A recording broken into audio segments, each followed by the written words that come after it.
Hello friends, कैसे हैं आप सब। मैं हूं शिवानी, आपका आपके चैनल टीचिंग मैनिया में स्वागत करती हूँ।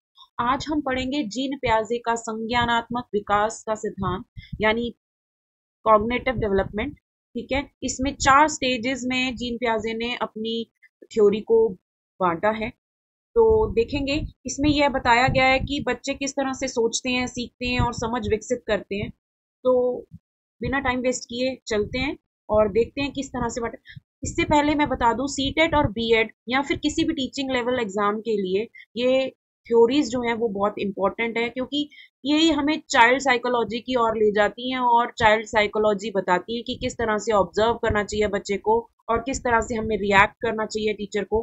ठीक है, अगर किस तरह से बच्चा बिहेव कर रहा है तो हम किस तरह से जानेंगे। तो ये थ्योरीज बहुत इंपॉर्टेंट रहती हैं और ये एग्जाम्स में आती भी हैं। बीएड के एग्जाम में, बीएलएड कर रहे हैं आप या कोई भी आप टीचिंग एग्जाम कर रहे हैं, जेबीटी, एनटीटी, तो सब में ये थ्योरी पढ़ाई जाती है। और ये कॉम्पिटिटिव लेवल के जो एग्जाम होते हैं, C TET, D triple S B या फिर कोई भी एच टेट, यूपी टेट, तो सभी के लिए ये बहुत इंपॉर्टेंट है। या कोई भी आप टीचर का एग्जाम दे रहे हैं तो इनमें ये सवाल पूछे जाते हैं, जिसको पैडागोजी भी कहते हैं।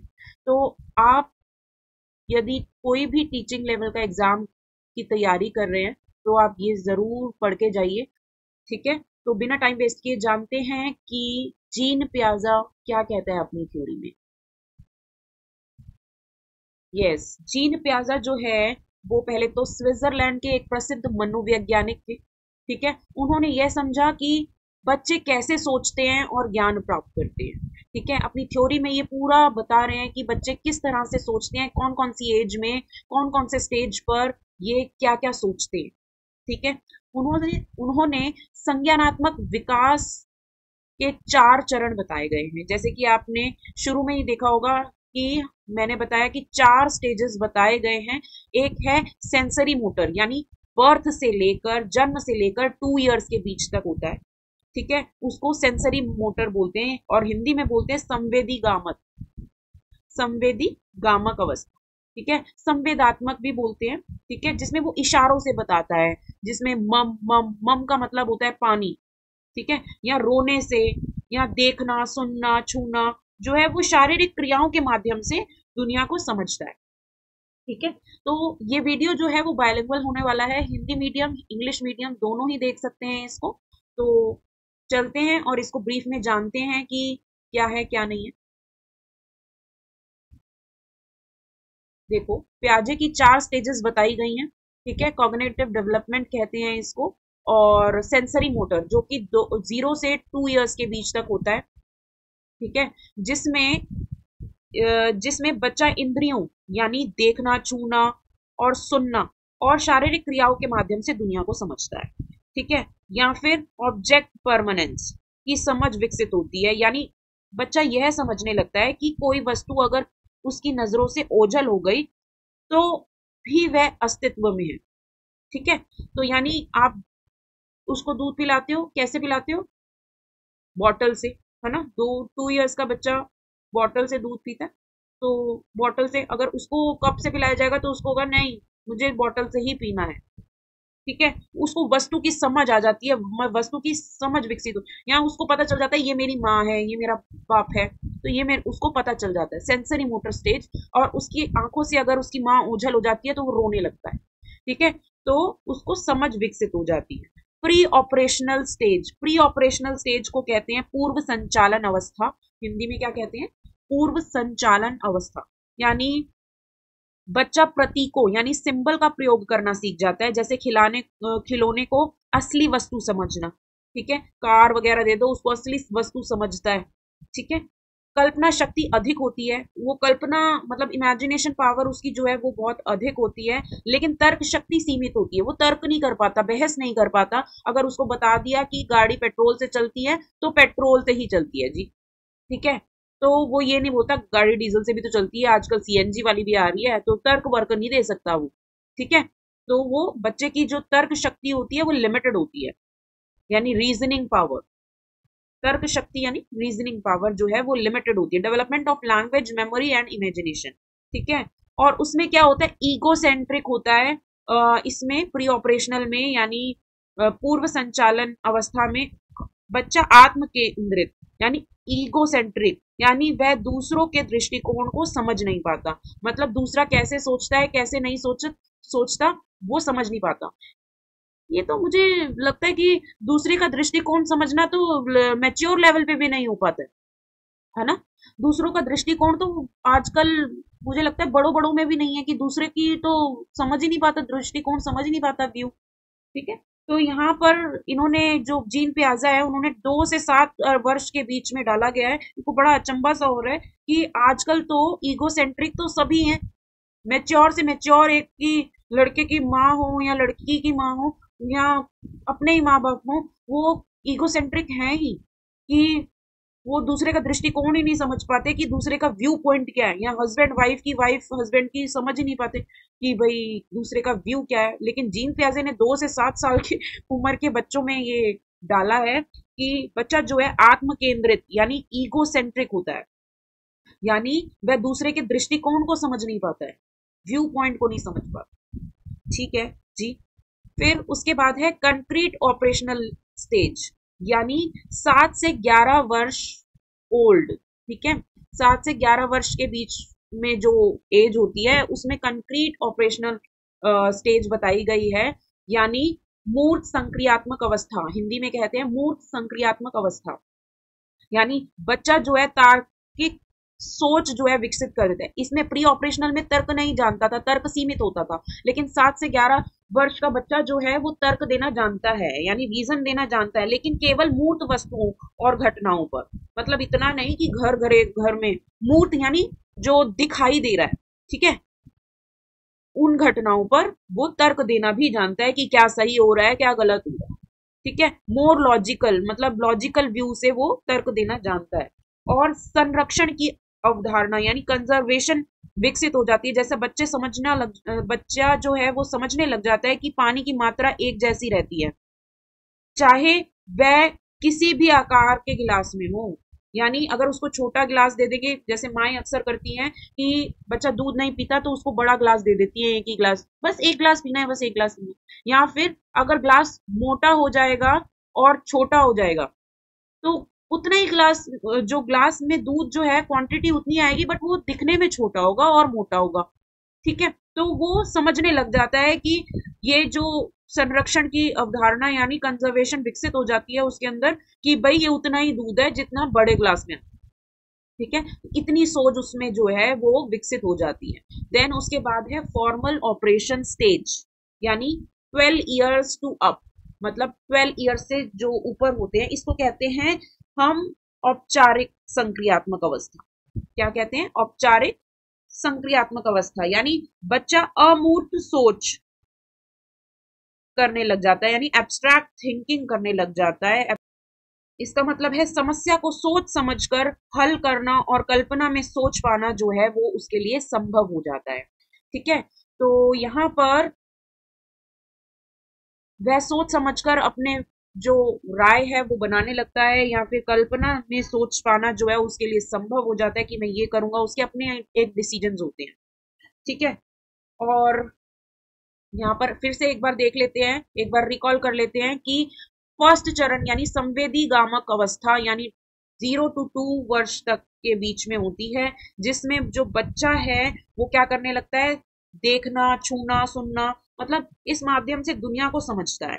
ठीक है। और अगर उसकी माँ उससे ओझल हो जाती है उसकी नजरों से, तो वो समझ पाता है कि यहाँ पर कोई व्यक्ति जो है जो मेरे पास हमेशा रहता है वो है नहीं।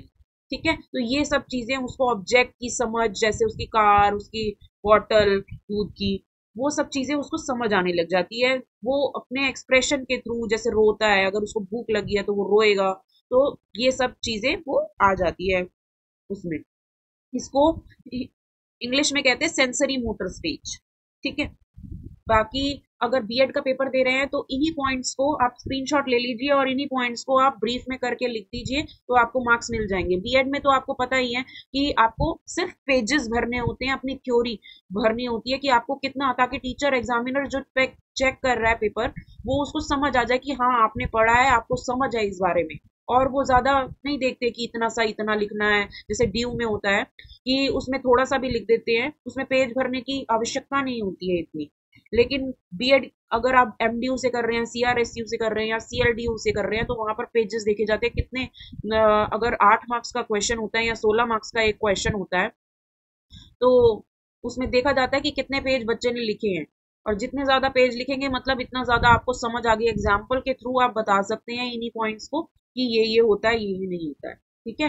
देन चरण 2, पूर्व संचालन अवस्था यानी प्री ऑपरेशनल स्टेज। यानी बच्चा जो है वो सिंबल्स के थ्रू समझने लग जाता है और उसकी कल्पना शक्ति अधिक होती है, लेकिन जो तार्किक शक्ति होती है यानी रीजनिंग पावर होती है वो थोड़ी लिमिटेड होती है। उसकी थोड़ी लिमिटेड नहीं, लिमिटेड ही होती है, मतलब वो तर्क देना नहीं जानता है। और ईगो सेंट्रिक थिंकिंग होती है, यानी वह दूसरे के व्यू को नहीं समझ पाता। अगर माँ कहती है कि ये गाड़ी अच्छी नहीं है, मैं तेरे को इससे और अच्छी वाली, लेकिन उसकी अगर आंखों को अट्रैक्ट हो गई है वो गाड़ी, तो वो दूसरे का व्यू पॉइंट को नहीं जान पाएगा कि माँ क्यों कह रही है ये महंगी है या इससे अच्छी और आ जाएगी इतने ही पैसों में। तो वो ये सब चीजें नहीं जान पाता, नहीं सोच पाता दूसरे का दृष्टिकोण।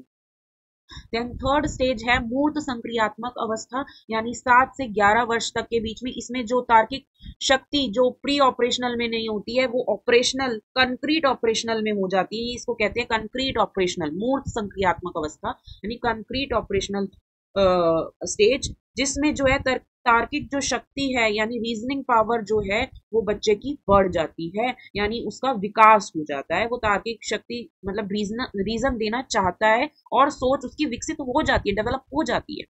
ठीक है। कन्वर्जेशन की समझ आ जाती है, यानी पानी को बचाना है, पानी की मात्रा कम है या मम्मी दूध का ग्लास जो है वो दे रही है, वो भी अगर छोटा है लेकिन उतना ही पूरा ही उसके अंदर आ रहा है, एक ग्लास पूरा दूध आ रहा है, लेकिन मम्मी कह रही है कि ये थोड़ा सा छोटा सा कप पी ले। ठीक है। तो वो उसको समझ विकसित हो जाती है। कर्मबद्ध करना और वर्गीकरण करना सीख जाते हैं, मतलब अपना काम जो है वो करना वो सीख जाते हैं, जैसे खुद तैयार होना। ठीक है। कि सुबह ब्रश करना है उठकर, देन फिर नहाने जाना है, वो सब चीजें वो उसमें 7 से 11 वर्ष में विकसित हो जाती। ठीक है। देन चौथा स्टेज आ जाता है औपचारिक संक्रियात्मक अवस्था यानी फॉर्मल ऑपरेशनल स्टेज, जो कि 11 वर्ष के बाद आ जाती है। बच्चा जो है मूर्त सोच यानी एब्स्ट्रैक्ट थिंकिंग करने लग जाता है, यानी अमूर्त सोच यानी एब्स्ट्रैक्ट थिंकिंग करने लग जाता है, यानी समस्याओं को सोच समझकर वो हल करने लग जाता है कि अगर ये समस्या आ गई है तो इसको कैसे हल करना है, ये सोचने समझने लग जाता है। कल्पना में सोच पाना संभव हो जाता है उसका। ठीक है। तो कल्पना कर कर वो सोच अपनी विकसित करता है, खुद फेस करता है वो दुनिया को। ठीक है। प्याजे सिद्धांत की विशेषता है, यानी सीखना एक सक्रिय प्रक्रिया है, मतलब जो सीखना होता है वो सक्रिय प्रक्रिया निरंतर चलती रहती है मृत्यु तक। ठीक है। और ये जो है 4 स्टेजेस में डिवाइड किया गया है, लेकिन वो कह रहा है कि जो सीखने की प्रक्रिया है वो निरंतर चलती रहती है। बच्चा अनुभव से ज्ञान करता है। अगर माँ बाप ही सारा टाइम साथ चलते रहेंगे तो अपने एक्सपीरियंस से उसको चलाते रहेंगे, तो बच्चा तो चल ही नहीं सकता, खुद एक्सपीरियंस नहीं करेगा। जब तक उसको ठोकर नहीं लगेगी तब तक वो सीख ही नहीं पाएगा। ठीक है। बच्चा एक बार फेल होगा, 2 बार फेल होगा, तीसरी बार वो गलती करने से खुद ही सतर्क हो जाएगा कि नहीं, ये नहीं करना। ठीक है। आजकल मैं देखती हूँ शादी के बाद भी लोग जो है अपने मम्मी पापा ही उनको चला रहे होते हैं, तो वो अनुभव तो करेगा ही नहीं ना बच्चा। ठीक है। जब तक अनुभव नहीं करेगा, एक्सपीरियंस नहीं होगा उसको। ठीक है। जब तक वो गलतियां करेगा नहीं तब तक उसको एक्सपीरियंस होएगा ही नहीं। ठीक है। हर चरण में सोचने की अलग क्षमता होती है, मतलब आपने देखा 0 to 2 वर्ष में, यानी 2 साल का बच्चा कैसे सोचता है, 2 से 7 साल का बच्चा कैसे सोचता है, और 7 साल से 11 साल तक का बच्चा कैसे सोचता है, और 11 साल के बाद बच्चा कैसे सोचता है। ठीक है। तो हर चरण में यानी हर स्टेज में जो सोचने की क्षमता होती है वह अलग होती है। शैक्षिक उपयोगिता यानी बच्चों की सोच के अनुसार उसे पढ़ाना चाहिए। ठीक है। अपनी सोच के अनुसार नहीं, बच्चे की सोच के अनुसार। अगर उसका इंटरेस्ट क्रिकेट में है तो क्रिकेट उसको सिखाना चाहिए, या उसका जो भी सीखने का मन है वो उसको सिखाना चाहिए। बच्चों पर थोपना नहीं चाहिए। एक्टिव लर्निंग पर जोर देना चाहिए, मतलब जो भी वो सीखना चाहता है या कुछ भी करना चाहता है उसको समझने देना चाहिए, सीखने देना चाहिए। प्याजे का मानना था कि छोटे छोटे जो बच्चे हैं वो वयस्क नहीं होते हैं, वे अलग तरीके से सोचते हैं। सीखना बच्चे की सक्रिय भागीदारी पर निर्भर करता है, ना कि सिर्फ सिखाने पर। ठीक है। वो सीखना चाहता भी है या नहीं सीखना चाहता, उस पर निर्भर करता है, सिखाने पर नहीं। बच्चे को अगर डांस क्लास में डाल दोगे, उसका मन नहीं है तो वो नहीं सीख पाएगा। बच्चा अपने अनुभवों को का ज्ञान खुद निर्माण करता है, उसको कंस्ट्रक्टिविज्म भी बोलते हैं। छोटे छोटे क्वेश्चन जो बीएड में आते हैं वो भी मैं बताऊंगी कि कौन कौन से इंपॉर्टेंट हैं, कौन कौन से नहीं, उन पे भी एक वीडियो बनाएंगे, जो कि 4 नंबर के आते हैं, 3 करने होते हैं और या 4 करने होते हैं। ठीक है, अगर चाहे तो मैं इसके लिए आपको छोटी छोटी जो वीडियो शॉर्ट्स होते हैं वो भी बना दूंगी, ताकि आप जल्दी जल्दी जब पेपर देने जा रहे हो वो देख लें। ठीक है, खेल प्रयोग और गतिविधियों से सीखना बेहतर होता है। मतलब आजकल आप देख रहे हैं कि एक्टिविटीज, स्कूल में एक्टिविटीज रखी जाती हैं ताकि बच्चा खेल खेल में सीख जाए या कोई एक्टिविटी में। तो सिर्फ आजकल लिमिटेड बुक्स तक नहीं रह गई है। जो शिक्षा जो है वो गवर्नमेंट भी कहती है कि जो नई नीति अवस्था आई है, नीति आई है, उसमें बच्चे की एक्टिविटीज जरूर होनी चाहिए हर चैप्टर से रिलेटेड, चाहे वो किसी भी तरह की एक्टिविटी हो। जरूरी नहीं है कोई खेल ही हो, प्ले ही हो, कोई भी एक्टिविटी, लाइक उससे चार्ट बनवा दिया, या फिर उसके अकॉर्डिंग कोई स्टोरी उससे सुन ली, या उससे बोला कि बच्चा कल कल कई स्टोरी इस टॉपिक से रिलेटेड सीख के आना, या नेट पे सर्च करना, या इस चैप्टर से रिलेटेड कोई प्रोजेक्ट बना के लेके आना। तो ये सब आजकल हो गया है कि इसके भी मार्क्स बहुत इंपॉर्टेंट होते हैं। वो इसीलिए किए हैं कि बच्चा जो है वो रट रट कर रोट लर्निंग हो रही थी। हमारी जो शिक्षा नीति है वो रोट लर्निंग पर चल रही थी, 2 1 2 2 2 4। तो उसके अलावा क्या बच्चा सीख सकता है, वो सब चीजें जो हैं वो बहुत इंपॉर्टेंट हैं। तो नई शिक्षा नीति में ये सब चीजें आ चुकी हैं। अब सिर्फ बुक्स का ज्ञान ही इम्पोर्टेंट नहीं होता, अपने जो लाइफ में चीजें घट रही होती हैं वो बाहर से, आजकल टीचर भी जो है बाहर के एग्जाम्पल्स या अपने एक्सपीरियंस भी सुनाकर बच्चों को टॉपिक को समझाती है। अब इसका निष्कर्ष यही निकलता है कि जो प्याजे का सिद्धांत तो बच्चों की मानसिक क्षमता को समझने में मदद करता है, वह बहुत ही इंपॉर्टेंट है। ठीक है, कि बच्चा जो है हमेशा सेम एज का नहीं रहता है। अगर आपको एक्सपीरियंस है तो बच्चे को एक्सपीरियंस नहीं है। कई टीचर जो है वो अपने एक्सपीरियंस के अकॉर्डिंग उनको बच्चे को समझाते हैं और बच्चे को डांटते हैं कि तुम्हें इतनी सी बात समझ नहीं आती। अरे आपका दिमाग जब उस एज में था तब आप भी नहीं समझ पाते थे, है ना। तो आजकल मैं देखती हूँ जैसे मम्मियां बोलती अब तो बड़ी हो गई है, इतना नहीं समझ आता। अरे जब आप उस एज के थे तो आपको भी नहीं समझ आता था, आपको ये समझनी जरूरी है। ठीक है, शिक्षण योजना बनाने में सहायक हो जाते हैं। मतलब उनको जो है वो कैसे प्लान करना है, अपना पढ़ना जो है, स्टडीज कैसे करनी है, कैसे नहीं करनी, कब उनको खेलना है, वो सब जो होता है वो सहायक हो जाते हैं कि भाई शिक्षण योजना कि भाई कब कब बच्चे को कौन सा चैप्टर पढ़ाना है, इसके बाद ये वाला चैप्टर पढ़ाना है, या कितना टाइम लगेगा उस चैप्टर को पढ़ाने के लिए। तो वो चीज वो जो है बहुत काम आती है, ये प्याजे की जो थ्योरी है, क्योंकि उससे टीचर की भी योजना बन जाती है कि भाई ये वाला टॉपिक थोड़ा हार्ड है, इसको ज्यादा टाइम देना पड़ेगा और इसको कैसे पढ़ाना पड़ेगा, इसमें क्विज भी रखनी पड़ेगी, इसमें कोई एक्टिविटी भी रखनी पड़ेगी, तो इतना इतना टाइम लगेगा। तो योजना प्लानिंग करने में, लेसन मेकिंग में या शिक्षण टीचिंग प्लानिंग में जो है वो सहायक होता है, ये जो थ्योरी होती है। ठीक है, यदि आपको मेरी वीडियो अच्छी लगती है तो मेरे चैनल को सब्सक्राइब करना ना भूलें, बेल आइकन को प्रेस जरूर करें ताकि सभी यूजफुल वीडियोस की नोटिफिकेशन जो है आप तक पहुंच पाए। Thanks for watching my video.